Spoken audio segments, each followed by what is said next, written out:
ભાવનગરમાં રક્તની અછત દૂર કરવા ડાયમંડ મેન્યુફેક્ચરિંગ એસોસિએશનનો સરાહનીય કામગીરી.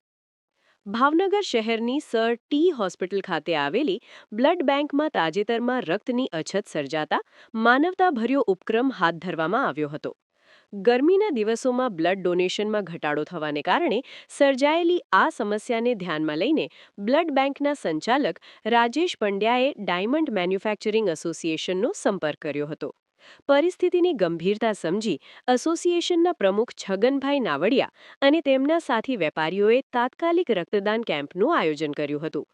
કેમ્પમાં 1000 બ્લડ બોટલ એકત્ર કરવાની શરૂઆતમાં લક્ષ્યાંક રાખવામાં આવ્યો હતો, પરંતુ રત્ન કલાકારો અને અન્ય દાતાઓના ઉત્સાહપૂર્ણ પ્રતિસાદને કારણે આ સંખ્યા વટાવી દેવામાં આવી.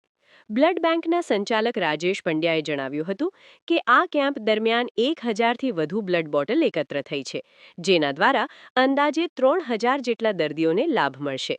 ખાસ કરીને સર ટી હોસ્પિટલમાં દરરોજ આશરે 100થી વધુ થેલેસીમિયા પીડિત બાળકો સારવાર માટે આવતા હોય છે, જેમને નિયમિત રક્તની જરૂરિયાત રહેતી હોય છે.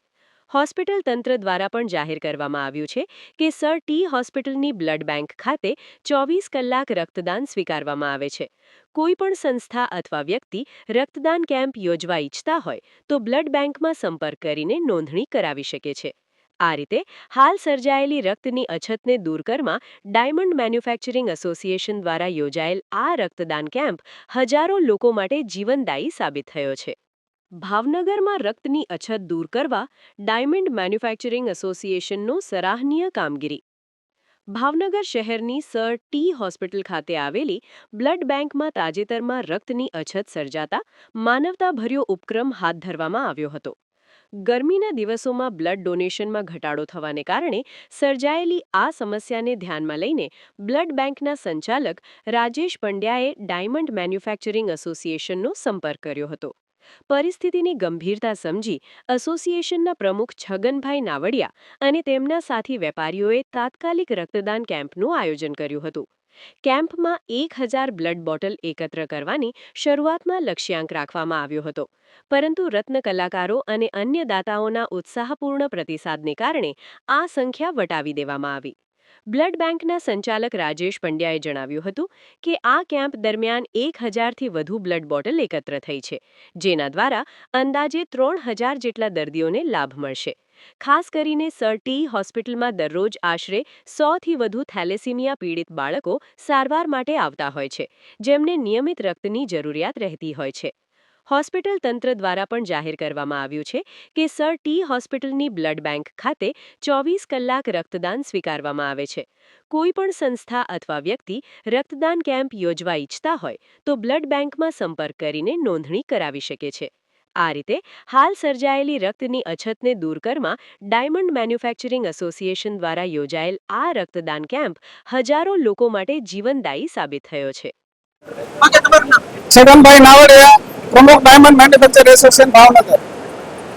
સરટી હોસ્પિટલમાં અચાનક લોહીની જરૂરિયાત ઊભી થતા એમણે માધાભાઈ વરણવાળાને જાણ કરી. એટલે અમે બધા મિત્રો ભેગા મળીને નક્કી કર્યું 1000 બોટલનો અમારો ટાર્ગેટ હતો. રત્ન કલાકારોનો ઉત્સાહ અને બધું જોતા અમને એવું લાગે છે કે 1000 ને પાર અમે કરી લઈશું અને આસાનીથી અમે અમારો ટાર્ગેટ અચીવ કરશું. Rajesh Pandya, blood centre sir Takhtsinhji hospital Bhavnagar. ઉનાળાની શરૂઆત થતા બ્લડની જરૂરિયાત ઊભી થતા ડાયમંડ મેન્યુફેક્ચરિંગ એસોસિએશનના હોદ્દેદારોને વાત કરતા આજરોજ બ્લડ ડોનેશન કેમ્પનું આયોજન કરેલ છે અને 2 જગ્યાએ થઈને 1000 બોટલની અપેક્ષા હતી. એની સામે પણ 1000 કરતાં પણ વધારે બેગ થાય એવી અત્યારે શક્યતા છે. અને અમારે જ્યારે પણ સર તખ્તસિંહજી હોસ્પિટલમાં આજુબાજુના લગભગ 3 થી 4 જિલ્લાના લોકો સારવાર માટે આવતા હોય છે, ત્યારે બ્લડની જરૂરિયાત ખૂબ જ રહેતી હોય છે. તો જ્યારે પણ અમારે જરૂર પડે ત્યારે અમે ડાયમંડ મેન્યુફેક્ચરિંગ એસોસિએશનને યાદ કરીએ છીએ અને અમારે જ્યારે પણ જરૂર પડી હોય ત્યારે અમને બ્લડની એને જરૂરિયાત અમારી પૂરી પાડી છે. એ બદલ સર તખ્તસિંહજી હોસ્પિટલ વતી ડાયમંડ મેન્યુફેક્ચરિંગ એસોસિએશનનો અમે ખૂબ ખૂબ આભાર વ્યક્ત કરીએ છીએ. અને આ બ્લડ ડોનેશન કેમ્પની અંદર જે રત્ન કલાકારો બ્લડ આપી રહ્યા છે એમનો ખૂબ ખૂબ આભાર વ્યક્ત કરીએ છીએ, કારણ કે તેમને અમૂલ્ય માનવ જિંદગી બચાવવાનું કામ કર્યું છે. આ રક્ત છે એ અમૂલ્ય છે, મળવું મુશ્કેલ છે, ત્યારે એની અંદર જે આ રક્તદાન કર્યું છે તમામનો અમે ખૂબ ખૂબ આભાર માનીએ છીએ. આલા 1000 બોટલ છે તે કેટલા લોકોને માટે ઉપયોગી છે? 1000 બોટલ છે એ અમે એના બ્લડ કમ્પોનન્ટ છૂટા પાડીએ તો લગભગ 3000 લોકોને ઉપયોગી થાય.